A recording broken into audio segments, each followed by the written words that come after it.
Hello everyone, this is Pushpita.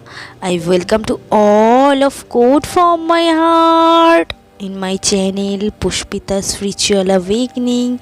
So guys, আমি এখানে কথা বলি law of attractions, twin flame relationship, spiritual relationship, আপনি আপনার ড্রিম কীভাবে ম্যানিফেস্ট করতে পারেন সেসব টপিক আমি এখানে আলোচনা করি গাইজ। সো মেক শিওর আপনি যদি এইসব টপিকে ইন্টারেস্টেড থাকেন তো প্লিজ গাইজ আমার চ্যানেলটা সাবস্ক্রাইব করে দিয়ে যাবে এবং পাশে থাকা বেল নোটিফিকেশানটা অবশ্যই অন করে দিয়ে যাবে। এবং আজকে যারা যারা আমার চ্যানেলে আগে থেকেই আমার সাবস্ক্রাইবার আছে বা আমার সোল ফ্যামিলির পার্সন আছে, তাদেরকে সবাইকে আমি মন থেকে কৃতজ্ঞতা এবং ভালোবাসা জানাতে চাই। তো চলো ডিয়ার, আজকে খুব তো বেশি কথা না বাড়িয়ে আজকে ডাইরেক্টলি আমি টপিকে চলে যাব। যে টপিকটা আজকে আমাকে শেয়ার করব সেটা অ্যাকচুয়ালি আমাকে একটা ডিএফ কোয়েশ্চেন করেছিল আমার ইউটিউব কমেন্ট বক্সে, প্লাস আমি আমার পার্সোনাল রিডিংয়েও আমি কোয়েশ্চেন্সটা অনেকবার আমি পেয়ে থাকি, বা এক পার্সন টু পার্সন জিনিসটা ডিসকাস করার থেকে আমার বেটার এটাই মনে হয়েছে যে কোয়েশ্চেনের অ্যান্সারটা আমি একটু ডিক্লিয়ারলি করে দিই, যাতে যাদের এই প্রবলেমটা যারা ফেস করছে বা যারা এই স্টেজে রয়েছে তারা যাতে এই জায়গাটা থেকে নিজেকে হিল করতে পারে বা ওভারকাম করতে পারে। তো কোয়েশ্চেন্সটা এটাই ছিল, যখন আমরা রানিং চেজিং মুড থেকে যখন রানিং চেজিংয়ের ফেস থেকে যখন ডিএফ যখন নিজের ওপর মুভ অন করতে যায় স্টার্টিং করে বা নিজের ওপর মুভ অন করে এবং বা মিডিল পয়েন্টে যখন সে থাকে, টোটালি যখন সে হাই পিস্টেজ এনার্জিতে যায় না এবং সে যখন সেই প্রসেসিংয়ের মধ্যেই থাকে, তখনই কিন্তু ডিভাইন কিন্তু তাকে টেস্ট করে। কীরকম টেস্ট করে, যে তাদের ডিএমকে তাদের লাইফে পাঠায় এবং তাদের সাথে কমিউনিকেশন করার চেষ্টা করে এবং তার মধ্যে কী কী আরও নেগেটিভ উন্ডস এবং ট্রিগার ট্রমা রয়েছে সেগুলোকে সে হিল করার চেষ্টা করে বা সে রেকটিফাই করার চেষ্টা করে এবং সেইখানটাতে ডিএম আবার ট্রিগার দেয় ডিএফকে। তো যাই হোক, কোয়েশ্চেন সেটাই ছিল যে অ্যাওয়েকনিংয়ের সময় ডিএফের যখন কন্ট্যাক্ট সে ডিসকানেক্ট করে দেয়, তখন ডিএম যখন তার লাইফে রিটার্ন আসে এবং যখন সে তার থেকে কোনো এনার্জিস নিতে চায়, যেমন ধরো মেন্টাল এনার্জি বা চেজিং এনার্জি বা ফাইন্যান্সিয়াল এনার্জি বা ফিজিক্যাল এনার্জি বা সেক্সুয়াল এনার্জি বা এনি কাইন্ড অফ এনার্জি, এটা সে ডিএফের থেকে চায়, কারণ সে ডিএফ তাকে ইন্টেনশনালি এনার্জি দেওয়া বন্ধ করে দেয়। সেই কারণে কি ডিএফ এর লাইফে কিন্তু এক ধরনের ডিজাস্টার চলতে থাকে, সে ডার্ক নাইট অফ দ্য সোলের মধ্যে থেকে যেতে থাকে এবং যে কার্মিকটা তাদেরকে রীতিমতো লিটারেলি ট্রিগার করতে থাকে, হার্ট করতে থাকে। সেই কারণে কি ডিএম কি করে, ডিএম তার যে পিওর লাভ যে যে লাইটের যে এনার্জি, সেই এনার্জিটা কিন্তু ডিএম কিন্তু পেতে চায় এবং সেই কারণে কিন্তু সে কিন্তু এটা টোটালি জানে যে তার ডিএফের কাছেই সেই লাইট এনার্জিটা, পিওর লাভ এনার্জি যেটা সে চায় এই মুহূর্তে তার প্রয়োজন, সেটা সে পাবে। সেই কারণে কিন্তু সে কিন্তু তার কাছে রিটার্ন আসে এবং কি সে কিন্তু তাকে কিন্তু তার কাছে কিন্তু এনার্জি নিতে চায় এবং কোথাও না কোথাও ডিএফ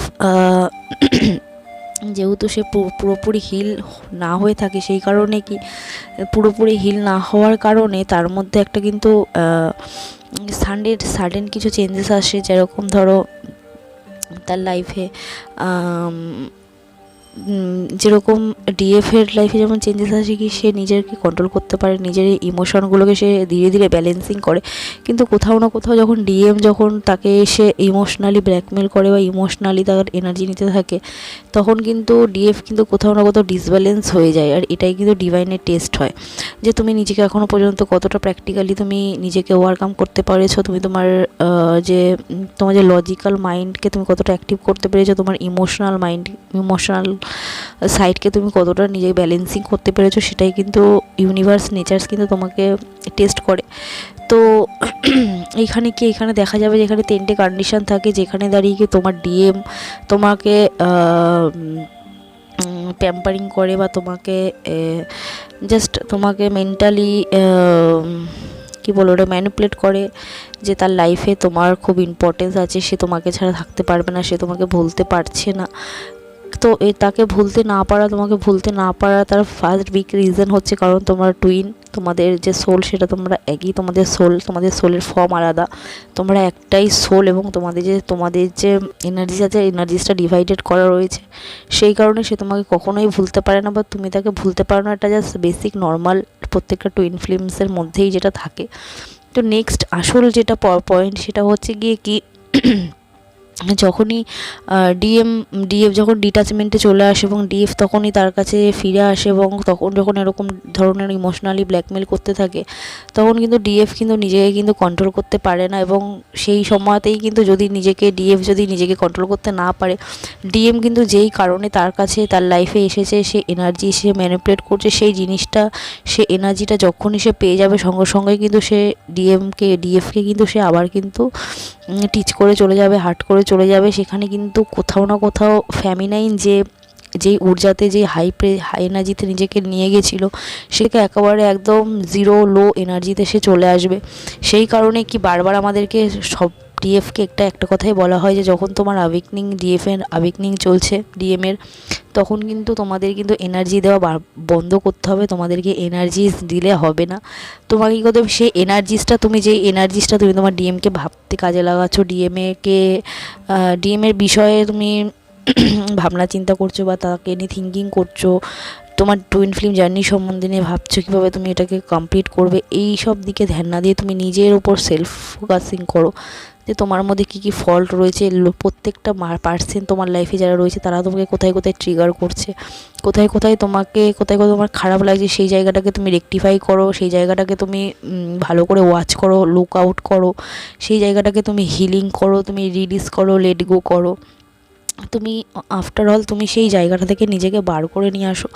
তো এইভাবেই কিন্তু আমাদের যে ডিভাইন মাস্কুলাইন থেকে 3টে কন্ডিশন আমাদের লাইফে ফিরে আসে। ফার্স্ট কন্ডিশন, যেখানে কি ডিভাইন ফেমিনাইন নিজেকে একদম হাই প্রিস্টেস এনার্জিতে কনভার্ট করেছে, সে নিজের সোল পারপাস কমপ্লিট করছে, সে টোটালি ব্যালেন্সড রয়েছে, সে হিলড রয়েছে, তার চাকরাস ওপেনিং হয়েছে, সে কিন্তু আছে কিন্তু একটা কিন্তু মিডিয়াম হতে পেরেছে, বা তার লাইফে যেই সোল পারপাস থাকুক না কোনো, সে যেই প্রফেশনেই থাকুক, সে ডান্সিং হতে পারে, অ্যাক্টিং হতে পারে, আর্ট হতে পারে, হাতের কোনো কাজ হতে পারে, বা পড়াশোনার দিক থেকে, বা গভর্নমেন্টের দিক থেকে কোনো সার্ভিস হতে পারে, বা স্পিরিচুয়াল হিলার হতে পারে, লাইট ওয়ার্কার্স হতে পারে, এনি কাইন্ড অফ সিচুয়েশান। সে তার যেই জায়গাটাকে, যেই জিনিসটা করতে এই আর্থে এসেছে পারপাস, সেই পারপাসটা তাকে করতে সে স্টার্টিং করে, তখনই কিন্তু তার লাইফে কিন্তু তার ডিভাইন মাস্কুলাইনের কিন্তু এনার্জিস কিন্তু কারণ পুরোপুরি লো হয়ে যায়, তুমি তখন পুরোপুরি হাই এনার্জিতে চলে আসো। আর সেই সময় কিন্তু মাস্কুলাইনের যে হায়ার সেলফ থাকে, সে কিন্তু তাকে পুশ করতে থাকে পুরো রীতিমতন। যেরকম ধরো লিটারেলি যেরকম ধরো প্রচুর পরিমাণে প্রথমে যেরকম আমাদের যখন আমরা ছোটোবেলায় ধরো আমাদের স্কুলে যখন আমরা যেতে চাইতাম না, মা বাবা প্রথমে আমাদের ভালোভাবে বলতো, না বোঝালে আবার বলতো, বারবার বলতো, যখন আমরা না শুনতাম আমাদেরকে বোঝানোর পরেও যদি আমরা না বুঝতাম, আমরা যদি কান্নাকাটি করতাম বা আমরা যদি দুষ্টুমি করতাম, তখনও কিন্তু আমাদের কিন্তু বকাবকিও করতো। এবং নাহলে কিন্তু শেষ মুহূর্তে যখন দেখতো যে না আমরা কখন কথা কিছুতেই শুনছি না, টাইম চলে যাচ্ছে স্কুল যাওয়ার, তখন কিন্তু বাবা মা কিন্তু আমাদের বকুনিও দিত এবং পিটুনিও দিত। তো সেরকম গডের ক্ষেত্রেও তাই, গডও তোমাকে ফার্স্টেড মাস্কুলাইনদেরকে বোঝায়, সাইন দেয়, সিমটমস দেয়, বোঝায়, কিন্তু ফেমিনাইন যেহেতু ইনটিউটিভ হয়, সে নিজে এগুলোকে ক্যাচ করে নেয়, সে বিলিভ করে, সে নিজেকে গ্রো করে, নিজেকে হিল করে। কিন্তু মাস্কুলাইন কী করে, মাস্কুলাইন এগুলোকে ইগনোর করতে থাকে, সে বিলিভ করে না। সেই কারণে কি তার ধীরে ধীরে কিন্তু লাইফে কিন্তু আরও ট্রমা আসতে থাকে, তাকে আরও কিন্তু হিট করা হয়, যেহেতু সে গডের ইউনিভার্সের নেচারসের কিন্তু এনার্জিস কিন্তু সে কিন্তু ক্যাপচার করতে পারে না, সে কিন্তু এগুলোকে ইগনোর করতে থাকে।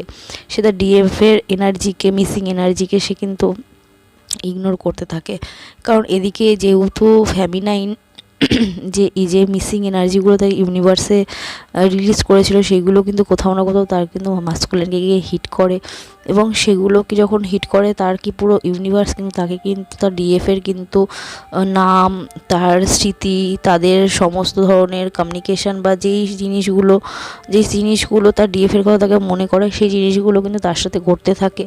এবং কি তখন সেই ডিএম কিন্তু নিজের যে লজিক্যাল মাইন্ড, সেই লজিক্যাল মাইন্ড থেকেই কিন্তু সে কিন্তু আরও গভীরে এই লজিক্যাল মাইন্ড থেকে কিন্তু ধীরে ধীরে সে কিন্তু ইনটিউটিভ হতে থাকে। সে কিন্তু এটা বুঝতে পারে যে আমাদের লজিক যতই থাকুক না কেন, আসল মালিক কিন্তু আমাদের ইনটিউশন থেকে যতক্ষণ আমাদের মনের ভেতর থেকে যতক্ষণ না কোনো কিছু আমরা না ঠিক করতে পারি, ততক্ষণ কিন্তু যতই আমাদের ব্রেনকে কাজে লাগাই, সেই কাজটা কিন্তু কমপ্লিটলি হয় না। যতক্ষণ না আমরা টোটালি আমাদের 100% মন না দিয়ে সেই কাজটা না করি, আমরা হয়তো 100% আমাদের ব্রেন দিয়ে কাজ করলাম, কিন্তু আমাদের মন সেখানে ছিল না। যেরকম ধরো আমি একটা এক্সাম্পল দিলাম, ধরো তুমি আজকে দুপুরবেলা ভালো মতো তোমার মন দিয়ে তুমি ভাত খেয়েছো, কী কী রান্না হয়েছে তোমার খুব ভালো লেগেছিলো, তাহলে পরে কি, তাহলে তুমি আগামী 5 দিন পরও তোমার মনে থাকবে যে তুমি সেদিনকে দুপুরবেলা কী দিয়ে ভাত খেয়েছিলে এবং টেস্ট কেমন ছিল। বা আজকে সেরকমই কি, আজকে তুমি এমন খাবার খেয়েছো যেটা তুমি মন দিয়ে খাওনি, ফোন ঘাঁটছিলে, কারোর সাথে কথা বলছিলে, কোনো রকম খেয়ে উঠে গেছো, তোমার কিন্তু এটা মনে থাকবে না 2 দিন পরেও যে তুমি কী দিয়ে ভাত খেয়েছো। তো সেরকমই যেই জিনিসটা তুমি মন দিয়ে করবে, সেই জিনিসটা কিন্তু তোমার কিন্তু কমপ্লিটলি ওয়ার্ক করবে, আর যেটা তুমি মন দিয়ে করবে না সেটা কিন্তু ওয়ার্ক করবে না।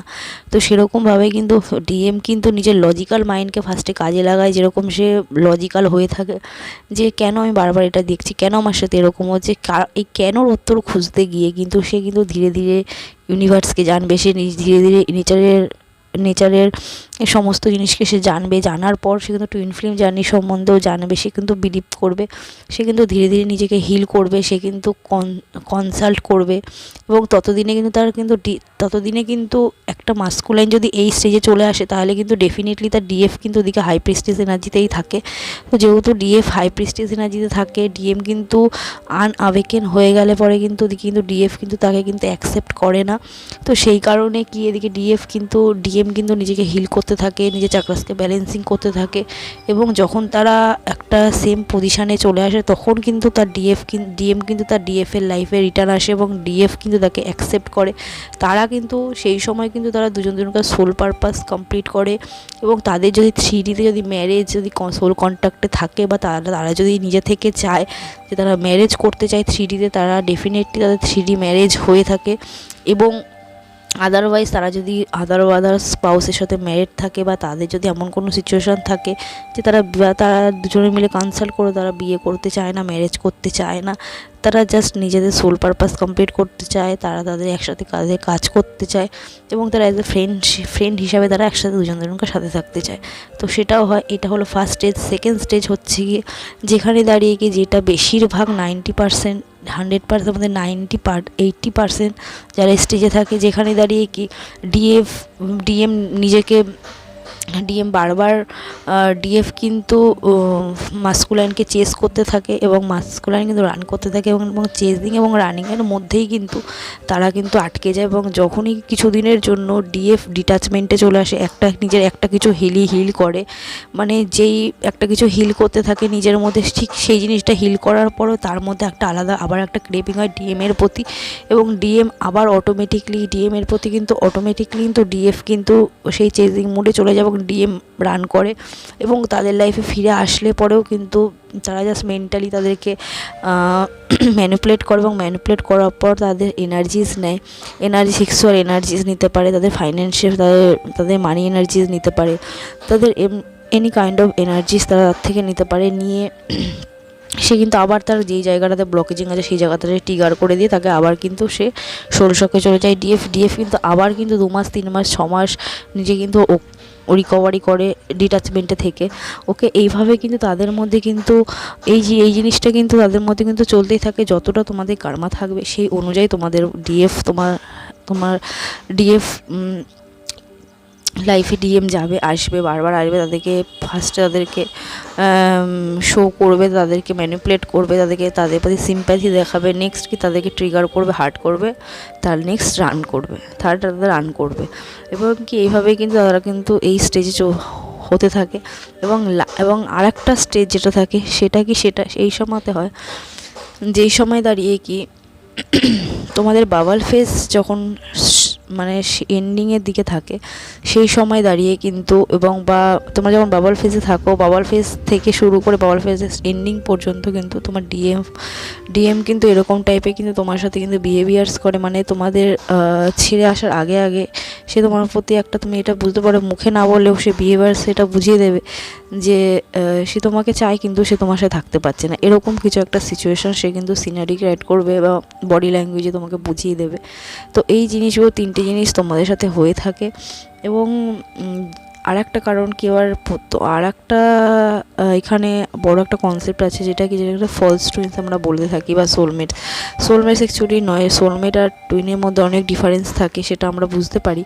তো যাই হোক, সোলমেট টুইন আর কার্মিকের মধ্যে ডিফারেন্স একটা আছে, যেখানে দাঁড়িয়ে ধরো তোমার যে টুইন তুমি যাকে মনে করছো সে তোমার অ্যাকচুয়ালি কার্মিক থাকে, তুমি টুইন ভেবে নিয়ে তুমি একটা মিথের মধ্যে রয়েছো, কনসেপ্টের মধ্যে, মিসআন্ডারস্ট্যান্ডিংয়ের মধ্যে তুমি রয়েছো। সেখানে দাঁড়িয়ে কী হবে, সেখানে দাঁড়িয়ে পরে কিন্তু তুমি কিন্তু আরও ট্রিগার পাবে, তোমার ডিএমের সাথে কী হবে, তোমার ডিএম তোমাকে একটা ট্রিগার দেবে, তুমি হার্ট হবে এবং তোমাকে সে ছেড়ে দিয়ে চলে যাবে, সে রান করবে, তোমাকে চিট করবে। সেখানে দাঁড়িয়ে গিয়ে তোমার যে হিলিং, যেইটা ব্লকেজিং ছিল সেই ব্লকেজিংটা তোমার ক্লিয়ার হবে। এবং যদি এটা তোমার যদি কার্মিক হয় এবং তোমার ব্লকেজিংটা রিলিজ হবে এবং তুমি রিলিজড হবে যখনই, তখন তুমি নিজের মধ্যে রিলিফ পাবে, তুমি নিজেকে হালকা মনে করবে, তোমার ডিএমের প্রতি তোমার আরও কৃতজ্ঞতা মনে হবে, তুমি যে হার্ট যে তোমাকে সে করেছিল তার প্রতি অন্য কোনো পার্সন যদি তোমার সাথে সেই জিনিসটা করতো, তাহলে তুমি তার প্রতি তোমার আলাদা রিয়াকশন হতো বা তুমি হয়তো ক্ষমা করতে পারতে না। কিন্তু তোমার ডিএমের প্রতি কী হবে, তুমি তার প্রতি কৃতজ্ঞ থাকবে, তোমার তার প্রতি আরও আনকন্ডিশনাল লাভ ক্রিয়েট হবে, তোমার পুরো ইউনিভার্সের প্রতি তুমি কৃতজ্ঞ, গ্র্যাটিটিউড ফিল করবে, তুমি গডের আরও কাছে চলে যাবে। যত তোমার এই জিনিসগুলো, তোমার ট্রিগারগুলো, তোমার ডিএম তোমাকে ট্রিগার করবে, তুমি নিজেকে হিল করবে, তুমি গডের সান্নিধ্যে যাবে, তুমি তোমার ডিএমের প্রতি আনকন্ডিশনাল লাভ ফিল করবে, তুমি তার সাথে যে অ্যাটাচমেন্ট, যে বডি মাইন্ডের যে খেলা, সেইটা থেকে তুমি ডিট্যাচমেন্ট হয়ে যাবে, তুমি আনঅ্যাটাচমেন্ট হয়ে যাবে।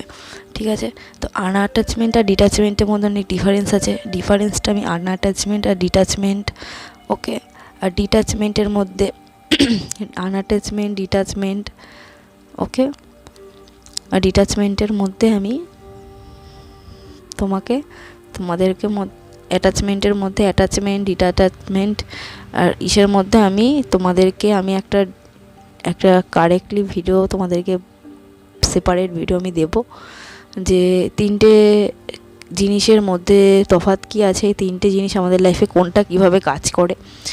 তো তোমাদের নেক্সট কি কোয়েশ্চেন আছে আমাকে কমেন্টে অবশ্যই জানিও। আর আশা করছি তোমরা সবাই খুব ভালো আছো, আমিও খুব ভালো আছি। আর সবাইকে খুব ভালোবেসো, শেষে একটা কথা তোমাদেরকে বলবো, সবাইকে খুব ভালোবেসো, সবাইকে খুব ভালো রেখো, আর সব থেকে বেশি নিজেকে ভালোবেসো, আর তার সাথে সাথে আমাকেও ভালোবেসো গাইস। আর চলো দেখা হচ্ছে নেক্সট ভিডিওতে, ততক্ষণের জন্য সবাই খুব ভালো থাকো, tata, love you all, by.